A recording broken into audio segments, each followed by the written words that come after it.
Математика пәні 1-ші сынып 69-шы сабақ есептер шығару. 1-ші тапсырма.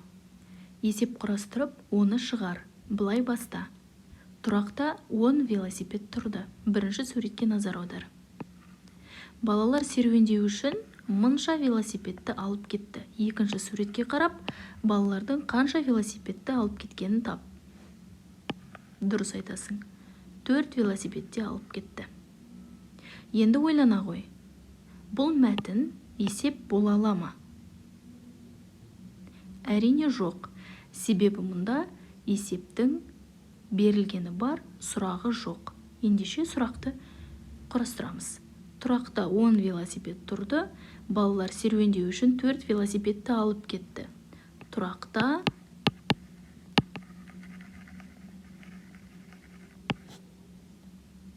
қанша велосипед қалды?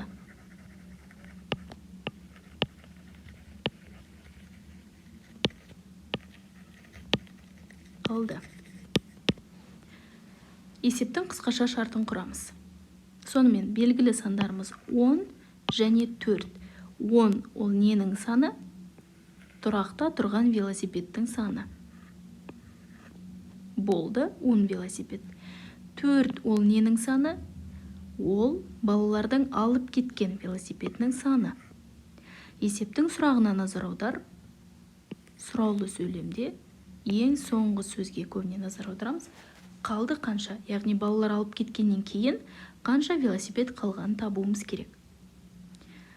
Енді ойлана ғой, балалар 10 велосипедтің 4-еуін алып кеткеннен кейін велосипедтің саны арта ма, кемей ме? Кемейді. Сондықтан да біз шешуінде азайту амалын пайдаландық. Үлкен саннан кіші санды азайтамыз. Тұрақта тұрған 10 велосипедтен балалардың алып кеткен 4 велосипедін азайтамыз. Сонда 10 мен 6-ның айырмасы, 4-дің айырмасы, кешірім өтінем, 6-ға тең. Жақшаның ішіне В деп жазамыз, себебі есеп велосипед туралы. Сонда сұраққа жауап береміз. Тұрақта қанша велосипед қалды? Тұрақта 6 велосипед қалды. Бұл есептің қысқаша жазбасы. Енді есептің қысқаша шартын құрап көрейік. Сызбаға қараймыз. Сызбада барлық санды көрсететін ең үлкен сан, ол белгілі сан біздегі есептің шартында 10. Енді сызбаның қызыл және көк бөліктеріне назар аудар. Қызыл бөлігі ол кіші санды білдіреді, көк бөлігі ол үлкен санды білдіреді.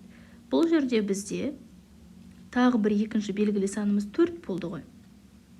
4-ті бос торт көзге жазамыз. Мұнда белгісіз болып тұрғаны тұрақта қанша велосипедтің қалғаны. Сонда біз барлығынан алып кеткен велосипедті азайттық. Немесе сызбаның екінші бір түрі, бұл жерде барлық велосипед 10 болғаннан кейін 10 деп, және алып кеткен 4 велосипед пен белгісіз қалған велосипедті көрсетеміз сызбада.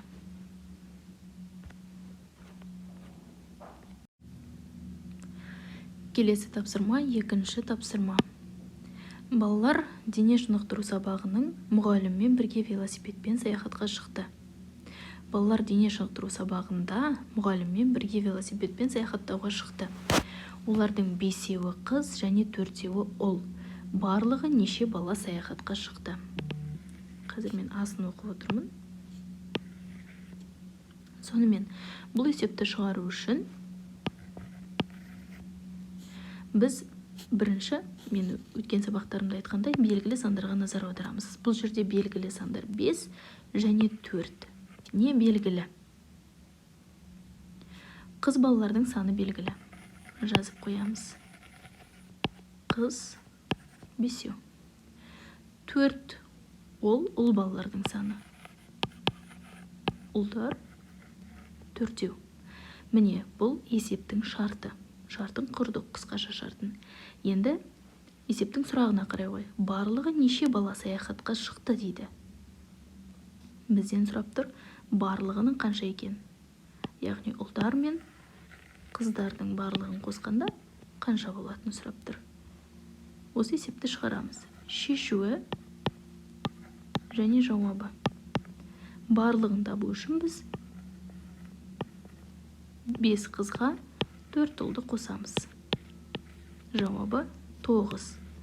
Есеп балалар туралы болғандықтан жақшаның ішіне Б деп қысқартып жазып қоямыз. Сұраққа жауап береміз. Барлығы саяхатқа шыққан 9 бала.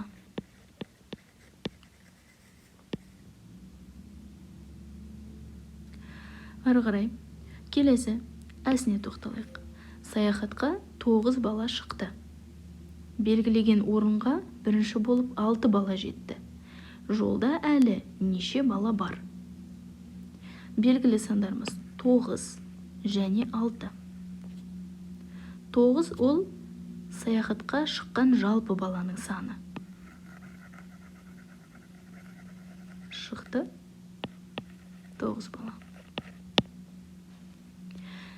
6 ол бірінші болып жеткен балалардың саны.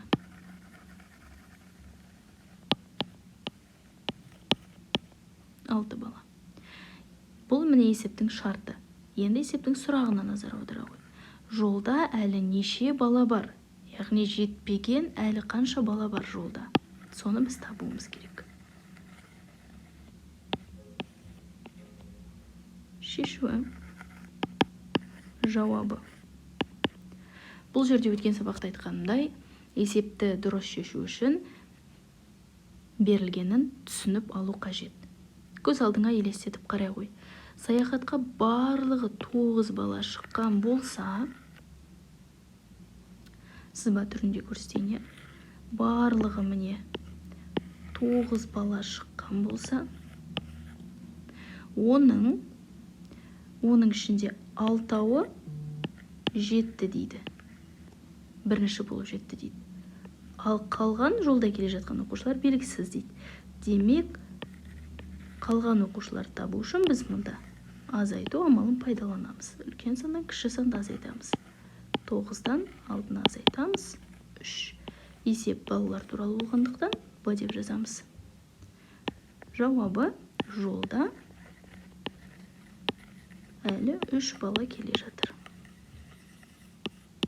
Міне осылай шығарамыз.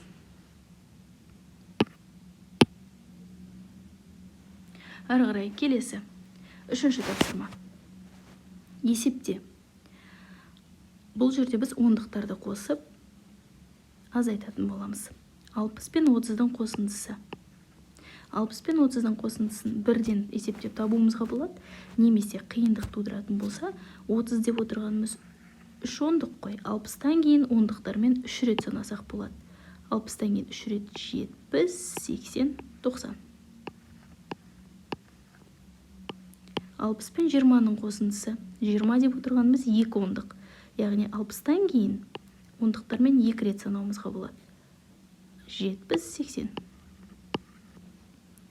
40-тан 20-ны азайту үшін азайту амалы болған кезде біз кері санаймыз. 20 дегеніміз ол 2 ондық. 40-тан 2 ондық артқа санаймыз. 30, 20. Міне осылай басқаларын да есептеп шығарып көрсем болады. Бұл жаңа тақырып болмағаннан кейін оны мен толық шығармаймын. Өзің шығарып көрерсің. Ары қарай келесі 4-ші тапсырма сиқырлы сандарды тап дейді. Мұнда 3 бірдей велосипед берілген. Бұл дегеніміз 3 бірдей сан жасырынған деген сөз бұнда. Нәтижесі 90-ға тең болатын болса, мұнда қандай 3 бірдей сан жасырынған? Ол үшін біз 90-ды теңдей 3-ке бөліп көрейік. Әрине 30-дан келеді. 30 қосу 30, 60, 60 пен тағы 30-дан қосындысы 90-ға тең болады. Яғни велосипедтің біз артында 30 саны жасырынғанын таптық. Ары қарай келесі. Мұнда кішкентай балаларға арналған велосипед болса, мынау үлкен балаларға арналған велосипед.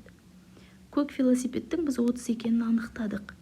Егер бұл өрнектің мәні 50-ге тең болатын болса, екінші велосипедтің артында қандай сан жасырынған?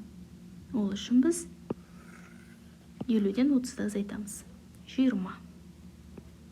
Яғни мұнда 20 деген сан жасырынған. үшіншісіне қараймыз. Біз екінші велосипедтің 20 екенін таптық. Мында 20 болса, мында да 20 болса, нәтижесі 80-ге тең болған жағдайда ортадағы велосипедтің артында қандай сан жасырынған? Ол үшін 20 мен 20-ны қосамыз, 40, 80-нен 40-ты азайтамыз, 40. Демек, үшінші велосипедтің артында 40 деген сан жасырынған. Міне осындай заң.